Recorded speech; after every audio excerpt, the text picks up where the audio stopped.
ఆదేస్తుంది.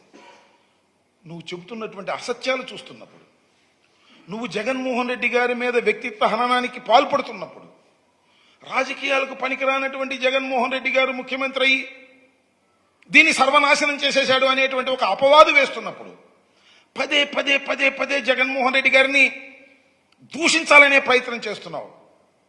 నాకు అర్థమవుతుంది ఎందుకు దూషించాలని ప్రయత్నం చేస్తున్నావు. నాకు అర్థమవుతుంది ఎందుకు దూషించాలని ప్రయత్నం చేస్తున్నావు అంటే జగన్మోహన్ రెడ్డి గారు అంటే భయం. మళ్ళా జగన్మోహన్ రెడ్డి గారు ఈ రాష్ట్రంలో ఒక బలమైన శక్తిగా తయారవుతాడనేటువంటి ఒక భయం, ఆయనకి 40% ఓట్ల శాతం ఉందనేటువంటి భయం.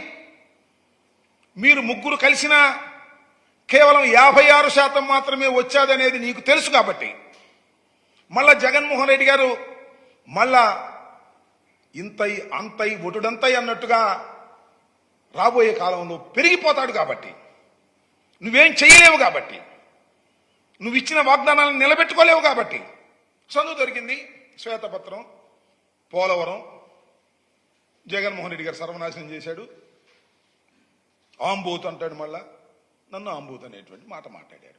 నన్నే అనుకుంటున్నా మరి, ఎందుకంటే ఒక అనేవాడు కదా.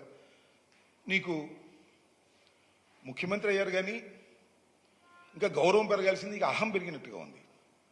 పట్టుకొని ఆంబోతు అనేటువంటి కార్యక్రమం చాలా విజువల్స్ కూడా వేశారు. నేను గత ప్రెస్ మీట్లో ఒక మాట చెప్పాను, పోలవరం ఈజ్ చాలా సంక్లిష్టమైంది, అర్థం కాదు అంత తేలిగ్గా, నాకు కూడా అర్థం కాలేదు అనేటువంటి మాట. ఎస్, దానికి ఇప్పటికీ కట్టుబడి ఉన్నాను. చంద్రబాబు నాయుడు గారు అదేసి ఆనందపడుతున్నావు, నవ్వుతున్నావు, అందుకని కామెంట్ చేస్తున్నాను నేను. అదేసి నువ్వు నవ్వుతున్నావు, అది విజువల్ వేసి రాంబాబు గారికి అన్నాడని నవ్వి చూడు ఎగతాళి అయిపోయింది. ఎగతాళి కాదు, it is very very complicated project.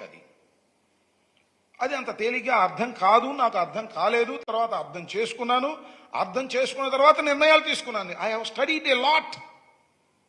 2 సంవత్సరాల కాలంలో నాకు వచ్చినటువంటి అవకాశంలో చాలా స్టడీ చేసి ఒక నిర్ణయానికి వచ్చినటువంటి వ్యక్తిని అని చెప్పడం కోసం చెప్పినటువంటి మాటని మీరు వేసుకొని ఆనందపడేటువంటి కార్యక్రమం చేస్తున్నారు. జగన్మోహన్ రెడ్డి గారిది కూడా వేసి ఇదిగో పూర్తి చేస్తా అన్నాడు, చేయలేదు, చూడండి అని నవ్వుతున్నావు. నీ పక్కన అంతా కూడా నీ తాబేదారులు, నీ సమ్మతీయులు అందరూ నీకు సంబంధించిన మీడియా వాళ్ళని పెట్టుకుని వాళ్ళతో క్వశ్చన్లు ఎంచుకుని. నేను అడుగుతున్నానయ్యా, చంద్రబాబు నాయుడు గారు మీరు 5 సంవత్సరాలు ముఖ్యమంత్రిగా ఉన్నారు. గతంలో మీరు ఏం చెప్పారు అప్పుడు? మర్చిపోయారా? ఒకసారి వేయండి అయ్యా. ఇదే శాసనసభలో జగన్మోహన్ రెడ్డి గారు అపోజిషన్ లీడర్గా ఉన్నప్పుడు దేవినేని ఉమా, మీ ఇరిగేషన్ మినిస్టర్, ఏం మాట్లాడాడో